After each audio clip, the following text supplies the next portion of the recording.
मैं कतई नहीं कहता कि चीज़ें यहाँ पे आने के बाद आपके आसान होगी, बहुत मुश्किलात आएंगी। इस वक्त सूरज जो है वो आग बरसा रहा है और हम लोग जो है वो अभी तक जैकेटों में लिपटे हुए हैं। अब मैंने अगर फ़ोन पकड़ा हुआ है तो फ़ोन भी पकड़ने का दिल नहीं करता, इतनी ज़्यादा ठंड होती है। अब पैसे नहीं होते स्टूडेंटों के पास, फ़न करने के लिए कुछ नहीं होता।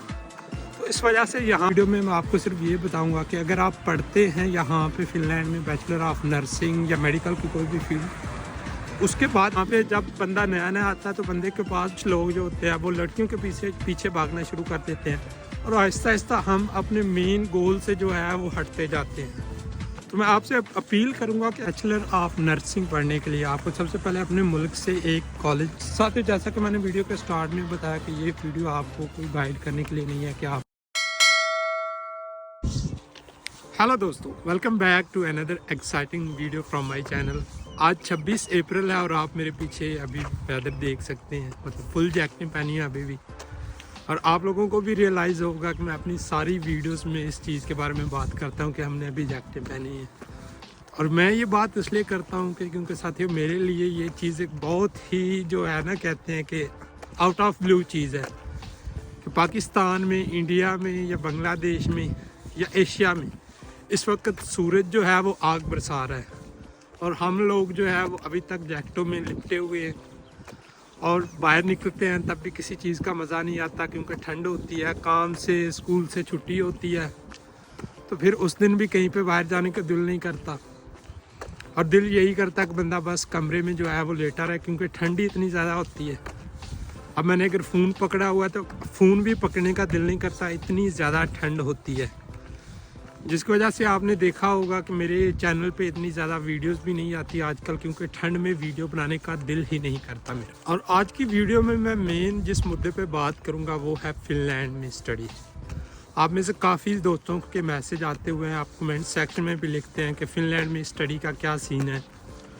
एक दो बंदों ने ये भी कमेंट किए हुए थे कि हमें फ़िनलैंड में बैचलर ऑफ नर्सिंग के बारे में बताएं। तो मैंने सोचा कि कमेंट में क्या ही मैं किसी को बताऊंगा, क्यों ना मैं एक जो है कम्प्रिहेंसिव वीडियो बनाऊं और आप लोगों को इस चीज़ के बारे में बताऊं कि फ़िनलैंड में बैचलर ऑफ नर्सिंग का क्या स्कोप है और अगर आप यहां से डिग्री कंप्लीट करते हैं तो उसके बाद क्या आपको जॉब मिल सकती है या नहीं मिल सकती। क्योंकि आप लोगों ने देखा होगा कि बहुत से लोग बात करते हैं कि फ़िनलैंड में जॉब्स बिल्कुल नहीं मिलती और ये बात में किसी हद तक सच्चाई भी है क्योंकि मैं बहुत से पाकिस्तानियों को जानता हूँ जो यहाँ पे स्टडी करने के लिए आए थे बेसिकली, लेकिन स्टडी कंप्लीट करने के बाद 100 में से बहुत से कम लोग होते हैं जो अपनी फील्ड में जाके जॉब करते हैं।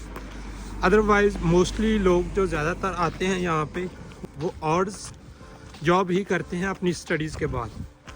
तो मैं आज की इस वीडियो में आपको बताऊंगा कि फ़िनलैंड में बैचलर ऑफ नर्सिंग पढ़ने के लिए आपको क्या कौन सी चीज़ें रिक्वायर्ड होती हैं और उसके बाद अगर आप यहाँ से बैचलर ऑफ नर्सिंग कर लेते हैं तो उसके बाद क्या आपको यहाँ पे फील्ड जॉब मिल सकती है या नहीं मिल सकती। साथियों आपने वीडियो एंड तक देखनी है, मैं आपको कम्प्लीटली तौर पे गाइड करूँगा इस चीज़ के बारे में इस वीडियो में। तो साथियों जैसा कि आप जानते हैं हम लोग बहुत ही एडवांस दौर से गुजर रहे हैं आजकल, और इस दौर में जिस दौर में एआई ने हर चीज़ पे कब्ज़ा कर लिया, मतलब बहुत से लोग अपनी जॉब्स लूज़ कर रहे हैं एआई की वजह से, क्योंकि एआई ने तकरीबन आलमोस्ट हर फील्ड में ही जो है वो अक्सर औक़ात जॉब्स पे कब्ज़ा कर लिया और इंसानों की ज़रूरतें ख़त्म होती जा रही हैं।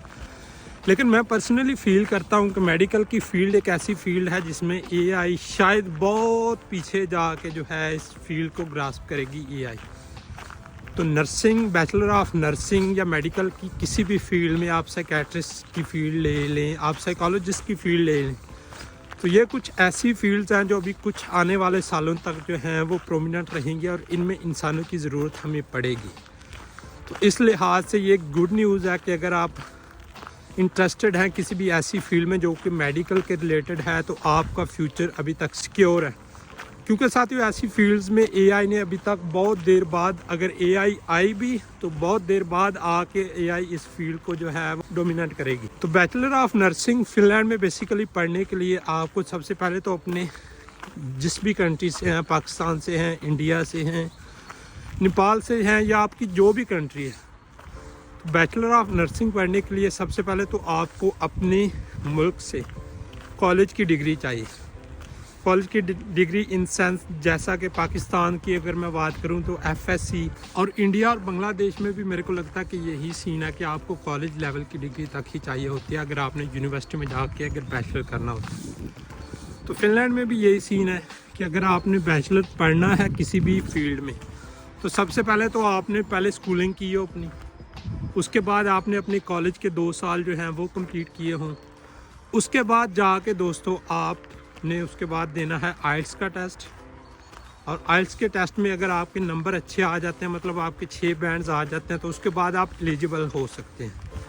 लेकिन यहाँ पे सबसे बड़ा मसला ये है फिनिश लैंग्वेज का, क्योंकि अगर आपने फिनलैंड में बैचलर ऑफ मेडिसन या बैचलर ऑफ नर्सिंग या साइकियाट्रिस्ट इस तरह की किसी भी फील्ड में एडमिशन लेना है तो उसके लिए फिनिश लैंग्वेज बहुत ही इम्पोर्टेंट है। क्विक रिमाइंडर ये साथियों, यहाँ हमारे गांव में एक छोटा सा स्कूल है और ये गांव के 2 टीचर देखें आप बच्चों को लेके जा रहे हैं किसी टूर पे आई थिंक। ये हमारे गांव में एक छोटे से स्कूल का हाल है।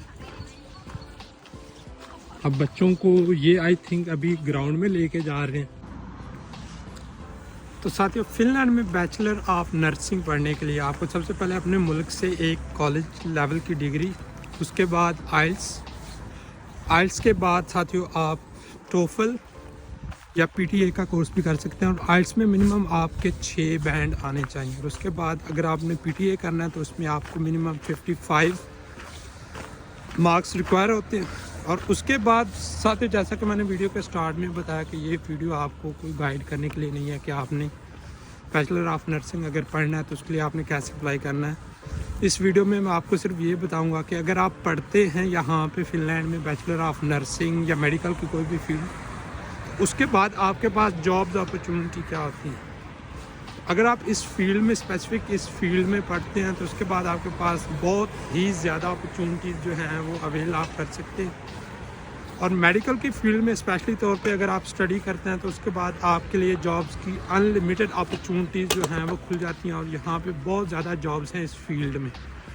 तो मैं आपको हाईली रिकमेंड करूँगा कि अगर आप इस फील्ड में इंटरेस्टेड हैं तो आपको फिनलैंड ज़रूर आना चाहिए। और अगर आप इस फील्ड में स्टडी करने के बाद जॉब एक्वायर करना चाहते हैं तो फिनलैंड उस लिहाज से भी आपके लिए एक बहुत ही बेटर ऑप्शन हो सकती है। जैसा कि आज फ्राइडे है तो आप देख सकते हैं कि स्कूलों से यहाँ पे भी पाकिस्तान वाले सिस्टम है कि फ्राइडे वाले दिन जो है जल्दी बच्चों को छुट्टी हो जाती है। और आज ऑलमोस्ट 12 बजे के करीब ही बच्चों को जो है वो स्कूल से छुट्टी हो गई है। और बच्चे आप देख सकते हैं कितनी खुशी से अपने घरों को जा रहे हैं वापस। इनको देख के बचपन याद आ गया, जब बचपन में हम भी फ्राइडे वाले दिन स्पेशली तौर पे बहुत ज़्यादा एक्साइटेड होते थे, क्योंकि पहले ही पता होता था कि आज 10 या 12 बजे के बाद जो है वो स्कूल से छुट्टी हो जाएगी और आधा दिन बचेगा खेलने कूदने के लिए। लेकिन कुछ बच्चे आप देख सकते हैं जैसा कि अभी भी खेल रहे हैं, स्पोर्टी बच्चे, और बाकी जो है वो बसों पे बैठ के घरों को जा रहे हैं। और वन लास्ट थिंग जो मैं साथियों आपको बोलना चाहूँगा कि खुदारा अगर आप आते हैं किसी भी यूरोपियन कंट्री में या किसी भी बाहर के मुल्क में अगर आप पढ़ने जाते हैं तो आप अपनी कंट्री से आने से पहले ये चीज़ सोच लें कि आपका फ्यूचर प्लान क्या है। अगर तो आप स्टडी में इंटरेस्टेड हैं तो आप उस अपना माइंडसेट बना के आएँ कि यार मैंने वहाँ पे जाके स्टडी करनी है और उसके बाद मैंने अपनी जिस भी फील्ड में मैं स्टडी करूँगा उसमें मैंने एक जॉब एक्वायर करनी है। क्योंकि मेरा एक दोस्त पिछले दिनों मेरी बात हो रही थी तो उसका एक भाई ऑस्ट्रेलिया में होता है, तो उसने मेरे को बताया कि ऑस्ट्रेलिया वालों ने पाकिस्तानियों या इंडियंस को वीज़े इसलिए देने बंद कर दिए हैं क्योंकि वो बोलते हैं कि ये लोग हमारे मुल्क में आते हैं सिर्फ ऊबर या टैक्सी चलाने के लिए। उनका मानना है कि जितने भी लोग आते हैं मोस्टली तौर पे उनमें से ज़्यादातर लोग जो है वो ऑस्ट्रेलिया आने के बाद यहाँ पे सिर्फ टैक्सी या डिलीवरी का काम करते हैं। ये पढ़ाई करने के बाद हमारी सोसाइटी में कोई जो है वेलनेस के लिए कोई काम नहीं करते।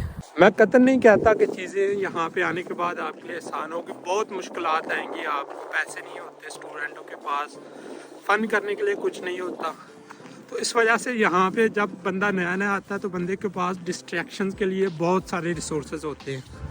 पैसे के पीछे इंसान भागना शुरू कर देता है। कुछ लोग जो होते हैं वो लड़कियों के पीछे भागना शुरू कर देते हैं और आहिस्ता आहिस्ता हम अपने मेन गोल से जो है वो हटते जाते हैं। तो मैं आपसे अपील करूंगा कि अगर आप पढ़ने के लिए आ रहे हैं तो आप अपनी किसी अच्छी फील्ड में एडमिशन लें, उसके बाद यहाँ पे आएँ, 2-3 साल औखे सौखे निकालें, अपनी फील्ड में मेहनत करें, उसके बाद आपको 100% जॉब मिलेगी और आपकी ज़िंदगी सेट हो जाएगी।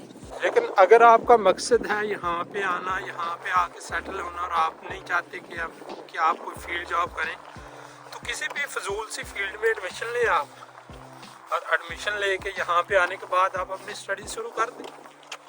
इसका मैं इस चीज़ के कतन भी हक में नहीं हूँ कि बंदा आप 20-30 हज़ार आप एक कोर्स की फ़ीस दें और उसके बाद आप टैक्सी चला रहे हैं या आप डिलीवरीज़ की जॉब जो है वो कर रहे हैं, इस तरह की और जॉब। मैं पर्सनली आपको रिकमेंड करूँगा कि आपने जिस फील्ड में भी स्टडी करना चाहते हैं उस फील्ड की स्टडी लेके आएँ और यहाँ पे आने के बाद 2-3 साल औखे सौखे निकालें।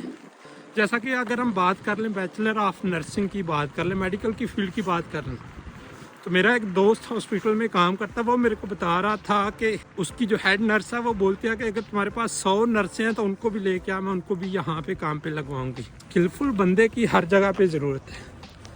हम लोग स्किल सीखते नहीं और हम लोग कहते हैं कि जी हमें जॉब चाहिए। आप लोग भी बोलेंगे कि मैं ज्ञानी बाबा बन गया हूँ, मैं ज्ञानी बाबा बिल्कुल नहीं। ये मैं बात करना चाहता था आप लोगों से अपने दिल की, तो खुदारा इस चीज़ को सोचें। और मैं उम्मीद करता हूं कि कोई ना कोई इंसान जो है उसके, अगर किसी एक इंसान के भी दिमाग में ये बात आ गई तो इस वीडियो का मकसद जो है वो पूरा हो जाए। मैं उम्मीद करता हूं आप लोगों को ये वीडियो पसंद आएगी। अगर आपको ये वीडियो पसंद आती है तो आप अपने दोस्तों के साथ भी शेयर करें, और अगर आप लोगों का कोई भी क्वेश्चन हो फिनलैंड के बारे में तो आप feel free to ask me. आप नीचे कमेंट कर दिया करेंगे, मैं उस चीज़ के बारे में वीडियो बना दिया करूँगा। See you guys in next video.